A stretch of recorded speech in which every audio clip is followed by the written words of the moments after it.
알렘루야. 안녕하세요. 저는 알렘TV의 알렘 목사입니다. 오늘은 전화공성 시간입니다. 오늘의 주제는 막벨라 굴에서부터 계속해서 파생되는 주제이긴 한데, 이스라엘의 역사를 바라보는 관점 두 가지에 관해서 이야기를 하려고 합니다.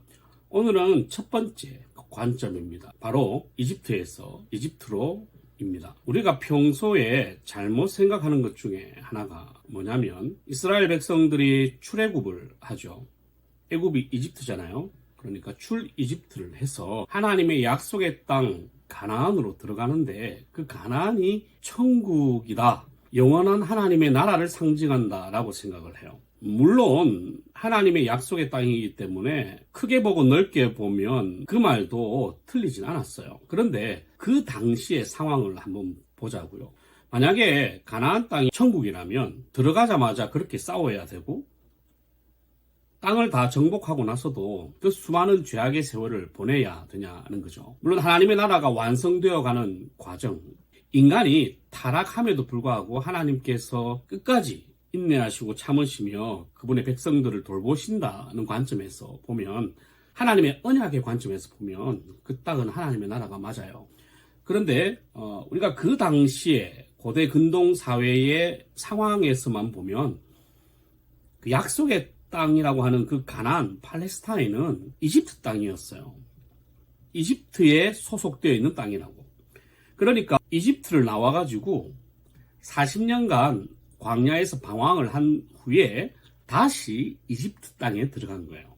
그리고 그 이집트를 정복한 거죠. 출애굽하기 전에 여호와 하나님께서 이집트 본토를 박살을 내시고 40년 방황 후 두 번째 생긴 하나님의 택한 백성들이 이집트 땅에 들어가서 이제는 하나님의 백성들이 이집트 땅을 박살내고 정복한 거예요. 우리가 이집트를 세상이라고 많이 표현하지 않습니까? 그리고 광야는 연단이라고 해석을 하죠.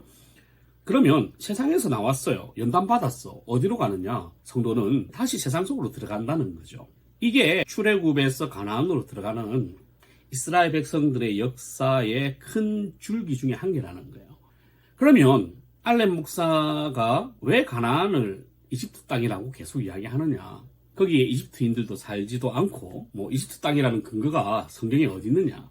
그게 바로 요셉이 꿈을 해몽했던 7년 풍년과 7년 흉년에 있어요. 7년 흉년 동안, 그 흉년이 이집트에서만 있거나 아프리카에서만 있지 않았거든요.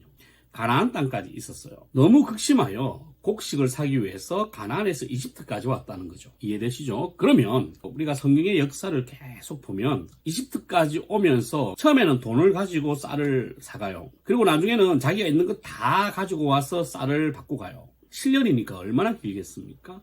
그리고 나서 이제 뭘 파는 거예요? 땅을 팔았어요. 땅을 팔았는데 그 땅을 팔 때 조건이 뭐냐면 소작농으로 있는 게 조건이었어요. 그 땅을 팔았어. 그러니까 소유는 파라오예요. 파라오고 이집트인데 그 땅에 살도록 둬요. 그리고 그 땅에서 나오는 모든 농작물의 얼마를 이집트에다가 상납을 하게끔 요셉이 만들어놨다는 거죠. 즉 그 땅은 쌀로 다 산 땅이에요. 이미 이집트가 산 땅이라고, 파라오가 산 땅이에요. 그러면 왜 40년이라는 세월 동안 여기가 이집트의 지배 아래 없는 것처럼 보이느냐? 출애굽을 하면서 파라오의 최정예 병사들, 특별히 당시에 가나안 땅을 지배했던 그 철기병들이 한순간에 홍해에서 몰살을 하고 수장당해 죽었잖아요. 급격히 군사력이 떨어져서 가나안 땅까지 군대를 보내어 지배할 상황이 아니었어요. 그 틈을 타서 그 경계선에 있었던 아말렉이라는 민족이 이집트에서 독립을 선언을 하게 되죠. 그러면서 아말렉이 지켜주니까 그 위에 있던 가나안의 대표적인 그 7부족이 연합해서 이집트에게 항전을 하고 독립을 선언을 한 거예요. 하지만 자기들이 독립을 선언했다고 해서 그 땅이 지 땅이 아니야. 법적으로는 이집트 땅이라는 거예요. 이해되셨죠? 그러니까 사실은 이스라엘 백성들은 이집트인이에요.